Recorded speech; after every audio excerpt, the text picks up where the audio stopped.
기도하겠습니다. 성부와 성자와 성신의 이름으로 기도합니다. 하나님, 이 자리에 와 계신 주님, 지금 저희를 보고 계시고 듣고 계시며 사랑과 자비의 눈으로 저희를 바라보고 계신 줄 믿습니다. 주님, 저희가 진정 하나님께로 돌아가면 우주의 선언을 받고 새로운 피조물로 변화되며 하나님과 화해하면 그래서 화해한 사람의 삶을 사는 그런 사순절 되게 하여 주시옵소서. 예수님 이름으로 기도하였습니다. 아멘. 예, 앉으십시오. 오늘은 그 돌아온 탕자, 우리 돌탕이라 그러죠. 돌탕이 받은 그 진실한 사랑,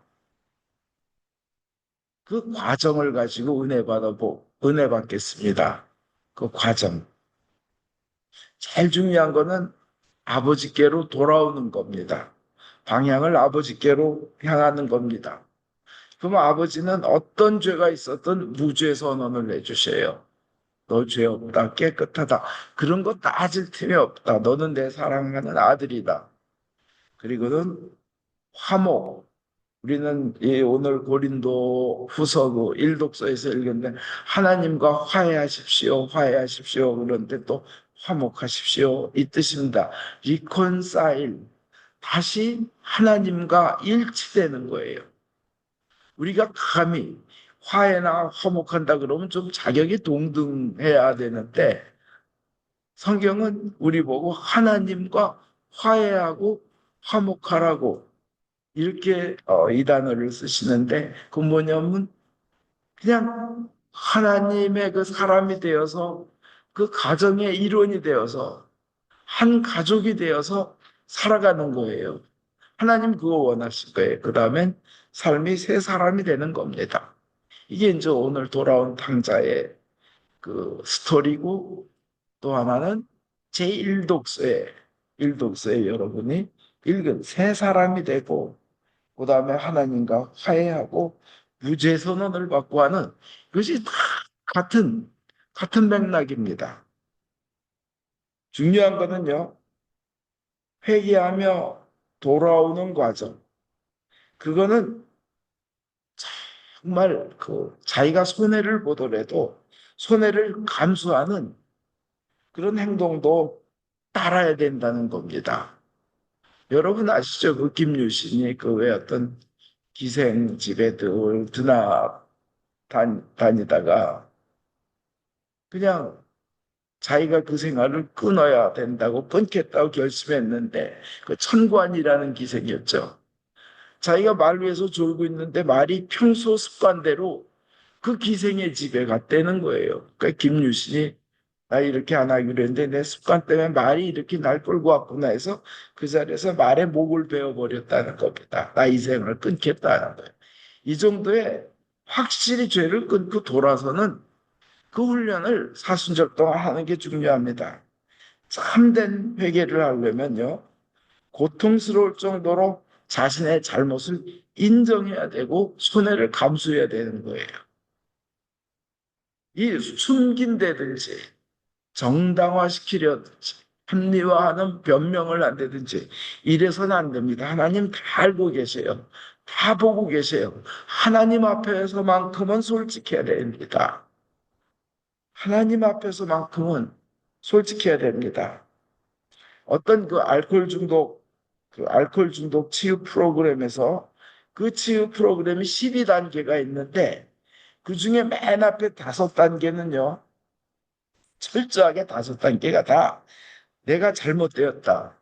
내가 술 중독이 된 거 정말 잘못된 거다. 이건 정말 비참한 삶이다 하는 거를 남에게 무제한으로 고백하는 단계가 1단계에서 5단계라고 합니다. 그 12단계 중에. 그러니까 심각하게 내가 병들었다. 나는 알코올 중독자다. 이대로 나가면 나는 죽는다. 내 인생은 파멸된다. 그것이 그 남한테 숨기고 자기가 솔직하게 고백하지 않고 그 숨기고 있는 한 영원히 병든 상태로 머물게 될 것이다. 그래서 솔직하게 자기 친척, 일가 친척, 가족, 뭐 술집 바텐더, 뭐 동료들, 친구들한테 비록 괴롭더라도 솔직하게 내가 알코올 중독자다는 사실을 고백하면서 현실을 직시해야 된다는 겁니다. 현실을 직시하고 스스로 고백해야 된다는 거예요. 그래야 치료가 된다고 합니다. 자기 자신에게 심각한 문제가 있음을 고백해야 됩니다. 그거 거부할 때는 여러분 암세포도 한 70%만 죽이고 30% 남겨두면 그건 치유가 아니잖아요. 그죠? 그래서 솔직히 근본부터 고백하고 고쳐야 되며 아픔이 따르더라도 그것을 죄를 끊어야 된다는 겁니다. 회개가 그렇습니다. 완전히 내가 이건 정말 잘못됐다 인정하고 그냥 그 아까 알코올 중독에서 벗어나는 술 끊는 과정처럼 죄를 끊어야 된다는 겁니다. 그렇게 하는 것이 사순절입니다. 그렇게 하는 것이. 근데 아주 더 중요한 게 있어요. 그렇게 죄는 끊을 건 끊고 반드시 이어지지 않으면 안 되는 더 중요한 게 있는데 뭐냐면 하나님께로 돌아가는 겁니다. 하나님 앞으로 나오는 거예요. 죄를 끊어서만은 안 돼. 하나님 앞으로 가려는 몸부림이 있어야 되는 거예요. 오늘 돌탕, 그 돌아온 탕자도 잘한 건 뭐예요? 자기를 직시한 거예요. 이러다 굶어 죽겠구나. 유대인이 그 부정하게 여기는 가까이 가지도 않고 더럽게 여기는 돼지를 치는 신세가 됐을 때, 그렇게 돈이 많았는데, 그렇게 망해버렸을 때, 돼지가 먹는 쥐엄나무 열매라도 먹어봤으면 그런 처지가 됐을 때 자기 자신을 직시하고 정확하게 바라보고 내가 정말 망했구나. 비참한 신세가 됐구나. 그리고 더 중요한 건 뭐예요? 그걸 인정하고 난 다음에 아버지께로 돌아가는 게 중요한 거예요. 근데 첫 단계도 대충 해서는 안 돼요. 눈 감아줘서도 안 돼요. 처절하게 가슴 아프게 인정해야 되는 거예요. 교회에 그런 교회 안에 교인들 사이에 그런 철저한 회개가 없기 때문에 죄는 죄라고 인정하고 끊겠다는 그게 없기 때문에 1단계가 약하기 때문에 돌아왔다가도 다시 가는 겁니다.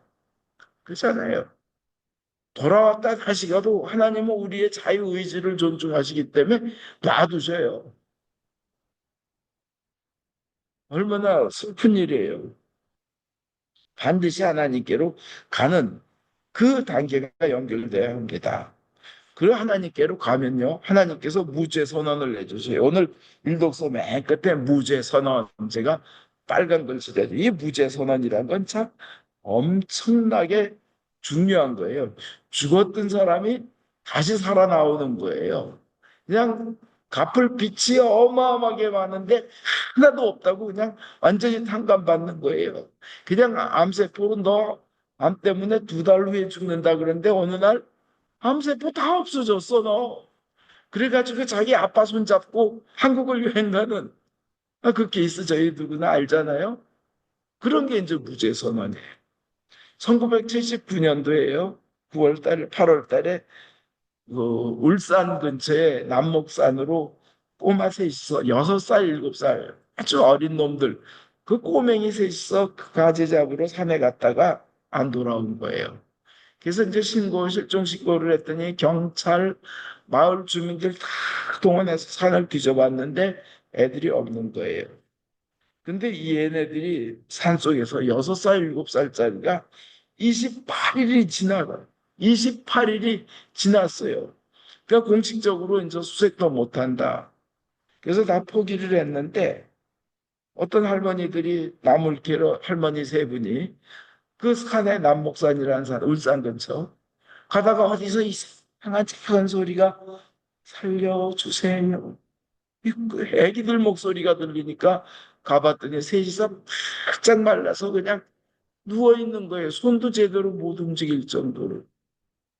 그래가지고 이 할머니 셋이 걔네들을 구조해서 그 말라 비틀어진 모습으로 그냥 뼈만 나 28일 동안 얘네들의 산딸기 먹고 빗물 먹고 잠은 그 왜 이렇게 된 바위 밑에서 서로 이렇게 기대고 자고 그 6살, 7살짜리가 그러면서 살아남았는데 이제 힘이 없어서 목소리도 안 나오는 거였어. 얘네들을 이제 살려서 오니까 그 엄마 아빠는 얼마나 미치도록 그리웠겠어요. 애들이 얼마나 놀랐겠어요. 애들이 너무 말라 비틀어진 걸 보고 한 엄마는 그냥 기절해 버렸대요. 못 알아볼 정도로 뼈만 나가니까. 얘네들이 6, 7살 꼬맹이들이 거기서 그나마 빗물이라도 먹고 산딸기라도 따먹고 견딘 것을 온 국민이 기뻐하며 환호하며 막 잘했다 잘했다 어린 것들이 막 살아 돌아온 것을 막 기뻐하는 거예요. 너무 기뻐하는 거였어요.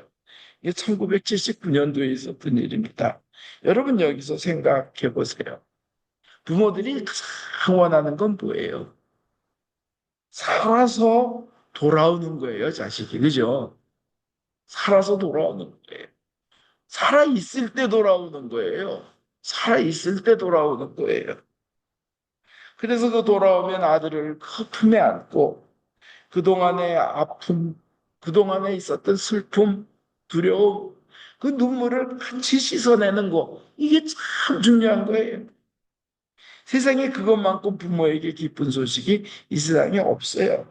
근데 하나님 아버지의 마음이 탕자에 대한 그 아버지의 마음이 바로 하나님의 마음이 우리를 향한 마음이 바로 그렇다는 겁니다.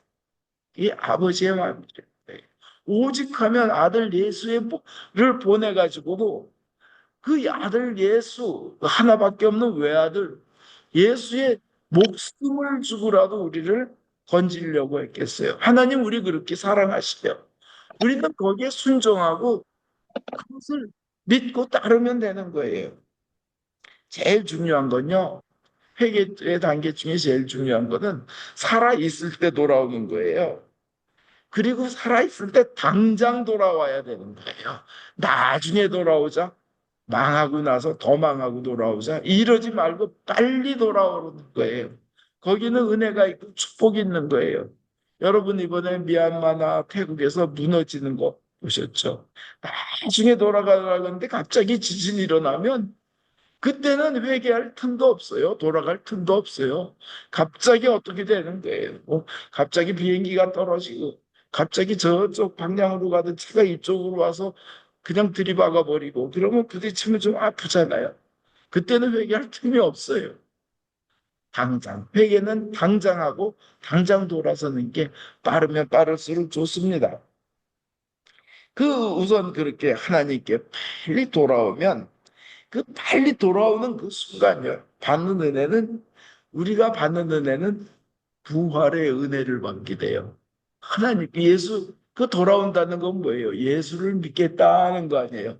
나의 구원자로 믿겠다는 거예요. 이게 이제 지금부터는 우리 누가 교우님의 아침에 영어로 카톡방에 올리는 거기에 내용이 아름다운 게 있어서 일부는 거기서 소개합니다. 하나님께로 이렇게 돌아오면 그러면 예수님이 부활한 그 은혜를 우리가 받게 되는 거예요. 우리도 부활한다. 그러면 우리는 죽음에 눌려 사는 우리는, 병에 눌려 사는 우리는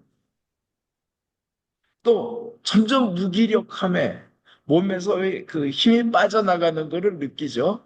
저도 젊을 때 그렇게 뭐 15분 만에 뛰던 거를 한 65세 돼가지고 그 길을 가봤는데 2시간 가서도 못 올라가겠더라고요. 15분 만에 하던 거리를. 힘이 많이 빠져나가. 나중에 끝까지 못 올라가고 중간에 주저앉아 버렸어요. 아이, 그냥 내려가자. 근데 그러한 죽음에 눌려 있고 허약함에 눌려 있고 병에 눌려 있는 우리에게 그 부활의 소망은 예수님께서 부활하셨기 때문에 우리는 그 소망을 살아있는 희망, 산 소망, 생명의 소망, 진짜 생생한 소망으로 우리는 그 희망을 갖고 거듭나게 되는 거예요. 새로 태어나게 되는 거예요. 주님께, 하나님께 돌아오면서 부활의 은혜가 나에게도 오게 되는, 그래서 우리는 그걸 거듭난 생명이라고 그래요. 그게 거듭난, 죽을 운명이 영원히 살고 부활할 운명으로 되는 거. 그래, 거듭난 생명입니다. 그래서 우리는 죽음에 눌리지 않고, 그 얘기는 뭐예요? 옛날에는 죽음에 눌렸던 것이니까 옛 것이에요. 옛 것. 그러나 새 것이 우리에게 온 거예요. 오늘 일독서에 여러분 읽으신 것처럼. 그럼 뭐예요? 우리는 부활할 존재이기 때문에 새로운 존재가 됩니다. 그리고 우리가 예수님을 나의 구원자라고 고백하고 믿는 순간, 바로 그 순간이요.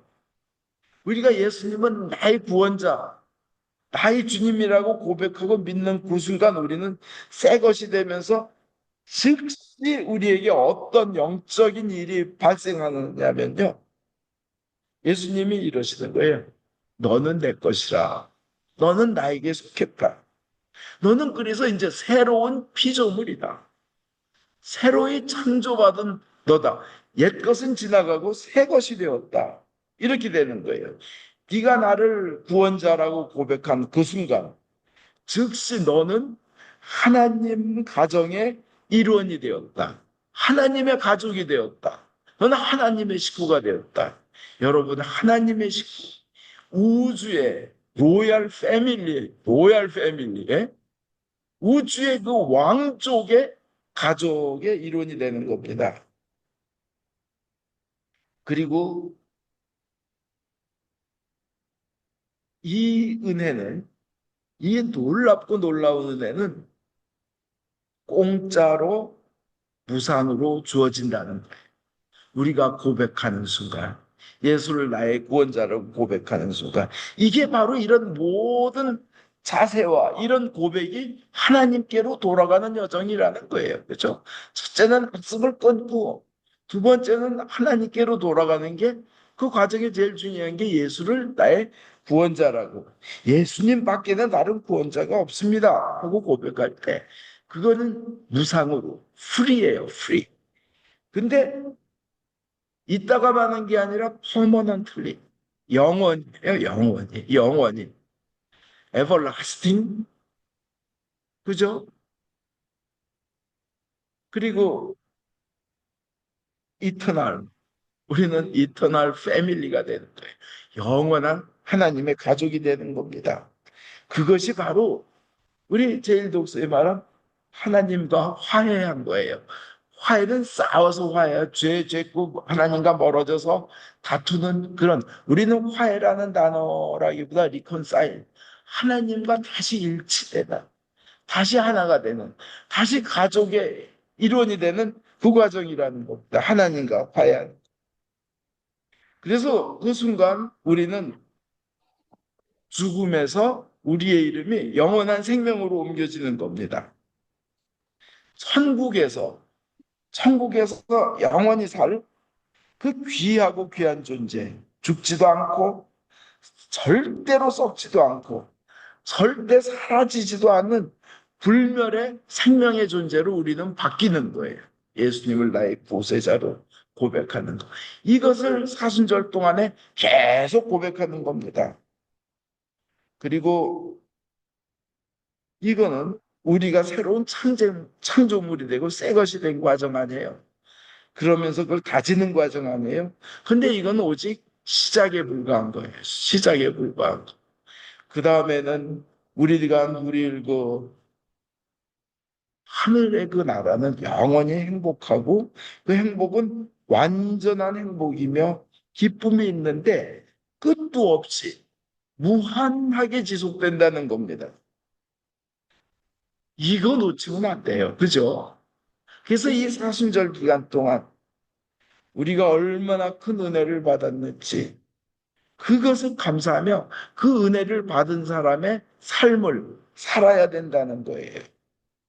그러면서 자꾸 믿음이 성장돼야 되는 거예요.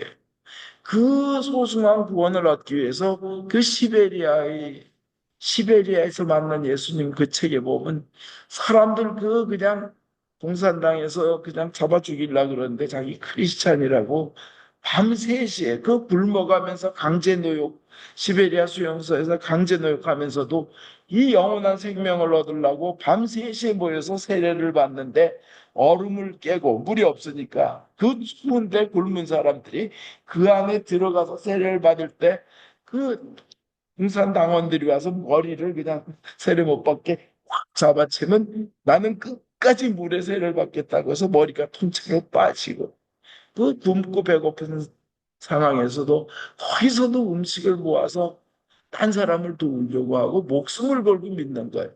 이게 참된 신자의 삶인 줄 믿습니다. 왜냐? 우리에게 그 너무나 큰, 아예 그, 우리 세상에서 잘 되는 거하고 비교하면 여기 조그만 성냥에서 피어오르는 거와 태양을 비교하는 거, 그거보다도 더 큰 거죠. 우리의 영원한 생명. 이러한 살아있는 소망을 주신 하나님께 돌아와서 그걸 꽉 붙잡고 있는 겁니다. 그러면서 이동안 주님께서는 나 있는 모습 그대로 받아주셔요. 더러움은 더러운 대로, 부족함은 부족한 대로, 약함은 약한 대로 받아주세요. 그러나 주님의 말씀은 우리 거기서 머물고 있지는 말자. 한 발 한 발 성장하자. 너 혼자 불가능하다. 내가 이끌어 줄게. 내가 손잡아 줄게. 같이 성화되어 나가자. 주님께서는 그러셔요. 그럼 하나님께서 시키는 대로 하면 되는 겁니다. 그냥 나는 포도나무요 너희는 가지로다. 나한테 붙어 있기만 해. 계속 입으로 고백하면서 그러면 성령님께서 임하셔서 다음에 무엇을 할 건지 가르쳐 주시는 거예요. 그러면 우리가 이 사순절 동안에 그러한 생활을 할 때 하나님께서 우리에게 제공해 주실 그 많은 어마어마한 축복과 은혜를 받을 준비를 하게 되는 거예요. 채비를 차리는 거예요. 우리가 준비를 안 해서 그렇지 주시려고 하는 건 너무 많은 거예요. 우리가 우리 손에 뭘 꽉 쥐고 있으니까 하나님이 주시는 걸 잡질 못하는 거예요. 이거 탁 내려놓고 준비를 해서 주시옵소서 하고 탁 주실 때 넙죽넙죽 받을 준비를 해야 되는 거예요. 근데 이걸 내 손에 뭘 딱 그냥 쓸데없이 먹다 남은 짬뽕, 먹다 먹은 짜장면 이런 국수 가지고 있으면 여기다 좋은 케이크를 올려주려고 그럴 때 잡을 수가 없잖아요. 그죠? 하나님께서 쏟아부어 주시는 거예요. 그런 자세를 취해야 됩니다. 그래서 그게 그 훈련을 하는 기간이 다순절인 거예요. 그래서 주님께 가까이 가면 갈수록 친밀하면 친밀할수록 내가 과거에 얼마나 더러웠나, 내가 얼마나 부족했는지, 그리고 얼마나 창피한지, 어, 주님 정말 정말 막 그러면서 이제 회개하는 거죠. 그런데 그것을 깊이 느끼면 느낄수록 하나님의 사랑이 얼마나 큰지 그 모든 것 따지지 않고 허물 따지지 않고 더러움 따지지 않고 부족함 따지지 않고 아들이 돌아오니까 그 아버지를 시체 취급했잖아요. 유대인들은 죽기 전에는 절대 그 재산을 나눠주지 않는데 그거 내놔라. 나 아버지 필요 없어. 아버지 재산만 필요해. 이러고 그 돈 뜯어간 놈이 둘째 아들 아니에요. 그리고 그걸 창녀한테 술한테 뭐 술로 다 쓰고는 망해서 돌아왔는데 그렇게 모욕을 주고 그런 아들을 기다리고 기다리며 그 눈이 짓물러 가지고 있다가 둘째 아들이 오니까 하나가 가지고 끌어안고 내 아들아 내 아들아 아버지 전 죄인입니다 뭐 아버지라고 부를 자격도 없습니다 그냥 밥만 하루 세끼만 먹여주십시오 종으로 해주십시오 그때 우리 그런 거 따지지 말자. 그냥 넌 내 사랑하는 새끼야, 내 새끼야 하면서 즐거워하는 게 아버지인데, 하나님 아버지인데, 우리가 회개하고 하나님께 가까이 가면 갈수록 내가 엄청난 사랑을 받고 있구나. 나는 사랑을 받고 있구나. 근데 예수님의 이상으로 내가 깨끗하게 여김을 받았다는 것이 얼마나 소소한지, 그리고 그 내가 받는 사랑은 바로 그 받는 사랑은 내 거예요, 내 거. 그다음에 그 사랑은 영원하고 그걸 알면서 고마움이 감사와 기쁨이 막 안에서부터 넘쳐 흐르잖아요. 그죠? 내가 돌아온 탕자와 다를 게 없다는 겁니다. 그 사랑보다도 더 큰 사랑이 이 우주에는 없어요. 하나님의 사랑보다도. 그 사랑을 내가 받고 있군요. 내가 받고 있고. 그거를 하나님께서 우리가 인정하기를 원하셔요. 오직 하면요. 오늘 일독서에 보면요. 이런 구절이 있어요. 가슴이 그냥 확 막힐 정도로 그 감격이 되는 내용인데 이것은 결국 하나님께서 우리를 시켜 호소하시는 말씀입니다. 아니, 호소하신대요. 아니, 자기 자식의 목숨까지 주신 분이 우리한테 간곡하게 호소를 하신대요. 그 사랑 참 대단하죠. 그러면 우리는 어마어마한 사랑을 받고 있는 겁니다. 그걸 인정해야 돼요. 그걸 받아들여야 돼요. 그러면요, 우리는 거기에 그 사랑에 뭘 해야 될까요? 어떻게 어떻게 응답을 해야 될까요? 나도 예수를 온 마음 다해 그렇게 사랑해야지. 이게 바로 하나님의 원하시는 거예요. 나도 너 그렇게 사랑했으니까 너도 나 좀 그렇게 사랑해 주지 않겠니? 그리고 그 사랑을 세상에 전하지 않겠니? 그걸 인정할 때 우리 새 것이 됩니다. 새 피조물이 됩니다. 새 사람이 됩니다. 낡은 것은 사라지고 이제 새 것이 나타난 삶을 사는 거예요. 그러면 옛것은 버렸고 죄스러운 삶은 버렸고 예수님 안에서 새로운 삶을 살면요. 우리는 새로운 피조물이 되는데 주님께서 주시려는 사랑의 크기를 자꾸 느끼게 됩니다. 근저 그걸 느낀 대표적인 예가 이제 월남전에 1972년, 지금으로부터 뭐 43년 전 일이죠. 사이공 근처의 한 마을에 미국의 폭격기가 폭격을 했습니다. 그때 폭탄 이름이 네이팜이라는 폭탄이었어요. 우리 소위탄이라 그래요. 그 폭탄은요, 딱 떨어지면서 사방에 퍼지면서 불을 내는데 달라붙으면 떨어지지가 않아요. 그리고 꺼지지가 않아요. 완전히 다 태웁니다. 이게 사람들에게 떨어집니다. 폭격을 했으니까요. 그때 한 소녀가 9살짜리 소녀가 너무 뜨거워, 너무 뜨겁다 그러면서 비명을 지르며 맨몸으로 불 붙은 채로 뛰어나오는 거였어요. 거기 많은 사람들 죽잖아요. 그러니까 기자가 그걸 찍어서 온 세상에 퍼뜨렸습니다. 온 세상에서 이 죄 없는 사람들을 이렇게 죽여가면서까지도 이런 소녀가 뭔 죄가 있어서 우리가 전쟁을 계속해야 되나? 이게 막 세계적으로 여론이 일어나서 이제 월남전이 끝나게 됐는데 이 소녀는 온몸에 불이 붙어서 온몸에 살갗이 나타가지고 수술을 17번을 받았어요. 그렇지만 땀구멍이 다 타고 막혔기 때문에 그게 회복이 되지가 않아요. 등으로도 뭐 온몸에. 그런데 그러니까 평생 살면서 그 미움, 저 미국에 대한 미움, 증오, 저주, 그리고 원망으로 살게 됐습니다. 그러다가 이 9살짜리가 이제 19살 성탄절 날 자기도 은혜 받고 예수를 받아들이게 됐어요. 예수를 믿게 됐어요.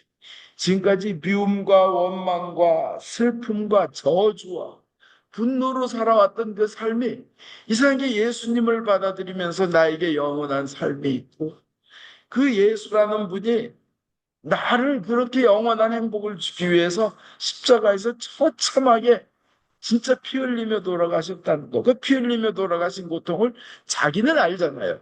폭탄을 맞아봤으니까. 그걸 생각하면서 영원한 생명을 얻을 수 있다는 것에 마음의 평안이 찾아오기 시작했습니다.